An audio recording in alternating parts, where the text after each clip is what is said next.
Welcome to the Slop Farm. Enjoy the video. In this video, I will show how to make custard easy step by step. Heat 2 cups of whole milk until steaming but not boiling, then remove from heat.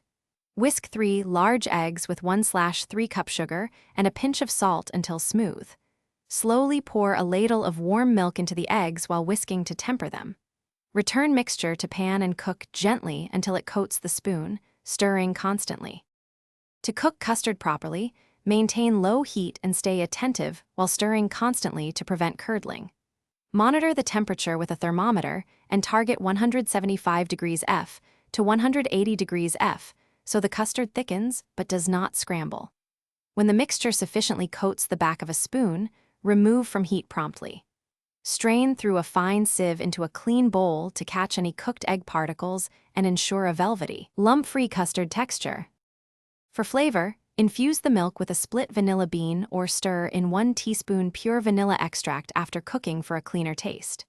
Cool the custard rapidly in an ice bath, stirring occasionally, then chill in the refrigerator until set for a smoother mouthfeel. Serve the custard warm or chilled with fresh berries, caramel, or a light dusting of nutmeg, and enjoy the simple, comforting dessert you just made from scratch. Thanks for watching. Consider subscribing if we helped you today.